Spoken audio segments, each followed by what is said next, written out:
बिस्मिल्लाहिर्रहमानिर्रहीम। अस्सलाम वालेकुम। मैं आपके साथ हाज़िर हूँ चिकन कौरमे की रेसिपी के साथ। किस तरीके से आप कौरमा बनाएं कि तमाम मसाले यकजान हों और उसमें अलग अलग से तैर नहीं रहे हों। अच्छा कौरमे की पहचान ये है ऑयल की सतह ऊपर हो और मसाले नीचे यकजान हों, मसाले खुशबू आ रही हो कौरमे से। तो बनाने के लिए हमने ऑयल ले लिया है। ऑयल गर्म होने पे हमने इसमें प्याज डालना है। 3 मीडियम साइज़ के प्याज मैंने काट लिए हैं। नॉर्मली जो सालन बनाने के लिए हम प्याज काटते हैं इसी तरीके से प्याज काटे हैं। प्याज को आपने मीडियम आंच पे फ्राई नहीं करना, बल्कि इसको मीडियम और लो के दरमियान में चूल्हा रख के आपने आराम से धीरे धीरे फ्राई होने देना है। साथ ही चीज़ें देख सकते हैं जिसमें डलेंगी। अदरक लहसुन को सबसे पहले हमने पीस लेना है, कूट लेना है। आप इसको ब्लेंडर में मैश मत कीजिएगा, उससे ये यकजान नहीं होगा मसाले के अंदर। पहले मैंने आपको दिखाया बहुत मोटा मोटा कुटा हुआ था, उसको मैंने बारीक किया इंतहाई कूंडी डंडे की मदद से ही मैंने उसको इंतहाई बारीक पीसा है। और लहसुन अदरक का पेस्ट कुछ भी डाले बगैर हमें आप देख रहे हैं इंतहाई लाइट गोल्डन कलर हुआ था प्याज का, हमने उसमें डाला है अदरक लहसुन का पेस्ट तकरीबन 1 टेबलस्पून था। और 1 से 1.5 मिनट फ्राई होने दें अदरक लहसुन के पेस्ट को। फिर आप इसमें डालें 2 मोटे कटे हुए टमाटरों को इस तरीके से मोटा मोटा काटें और इन्हें अपने ही पानी में ढाँप के आप गलाएं। 1 से 1.5 मिनट ढाँप के रखें हल्की आंच पे। और फिर उसके बाद आप चम्मच से इनको हल्का हल्का इस तरीके से तोड़ें, मैश होने दें। ये बहुत अच्छे से मसाले में यकजान हो जाएंगे, मैश हो जाएंगे। उसके बाद डाल दी जी सब्ज़ मिर्चें पीस के।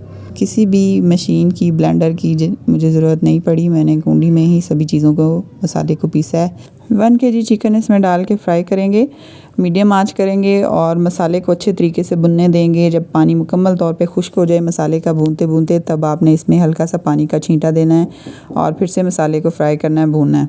कौरमे में मसाला जो है अदरक लहसुन टमाटर सब्ज़ मिर्चें ये सब मसाला जो हमने डाला है अलग अलग नज़र ना आए, उसके लिए आपने यही ट्रिक यूज़ करनी है। मसाले को लास्ट तक फ्राई होने दें, भुनने दें, पानी खुश्क होने तक पास ही खड़े रहें। जैसे ही पानी खुश्क हो नीचे लगने लगे तो आपने इसमें छींटा देना है पानी का और फिर से फ्राई करना है, भूनना है। उससे मसाला बहुत अच्छे से यकजान हो जाएगा। सुर्ख मिर्च है, नमक है, हल्दी और कुटा हुआ धनिया और ज़ीरा पाउडर है, सुर्ख मिर्च है कुटी हुई और काली मिर्च है। बहुत ही बेसिक मसाले हैं, इनको आपने शुरू में नहीं डालना। चिकन को तकरीबन 10 से 15 मिनट भूनने के बाद आपने मसाले डालने हैं और मसाले डालने के बाद तकरीबन 5 से 6 मिनट ही इनको भूनना है।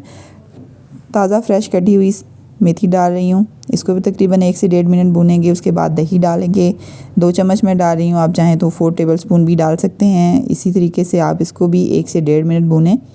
और टोटल मसाला मेथी और जो दही डाला है हमने आपने उसको 5 से 6 मिनट ही भूनना है। और उसके बाद हम इसमें डालेंगे पानी आप अपनी मर्ज़ी और रिक्वायरमेंट के लिहाज से डाल सकते हैं। मैं यहाँ पे तकरीबन 1 लीटर पानी इसमें डाल रही हूँ, अंदाज़न आपको बता रही हूँ। तकरीबन 1 लीटर मैंने इसमें पानी डाला है 1 kg चिकन में। पानी डालने के बाद आप इसे ढक दें, मीडियम आंच कर दें और तकरीबन इसे 1 से 2 उबाल आने दें मीडियम आंच पे ही। जब 1 से 2 दफ़ा ये उबाल आ जाए उसके बाद आप इसे 10 से 15 मिनट मीडियम और लो के दरमियान में आंच को रखें और इसे पकने दें। जब कौरमे का टेक्सचर पकते पकते आपकी रिक्वायरमेंट के लिहाज से हो जाए, तब आपने चूल्हे को लो कर देना है, बहुत ही दम वाली आंच पे कर देना है और मज़ीद इसको 5 से 10 मिनट आप रखे रहने दें दम पे।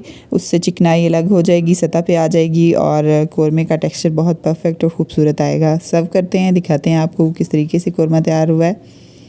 आप देख सकते हैं मसाला कितने अच्छे से यकजान हुआ है और चिकनाई सतह पे कितनी खूबसूरत लग रही है। बेहतरीन और अच्छे कौरमे की पहचान ही ये है कि चिकनाई अलग हो और नीचे ग्रेवी जो है वो अलग अलग नज़र आए। गार्निश करें धनिया के साथ। वीडियो अच्छी लगे तो सब्सक्राइब कर दिया करें, लाइक ज़रूर किया करें और फ़ीडबैक ज़रूर दें। इजाज़त दें, अल्लाह हाफ़िज़।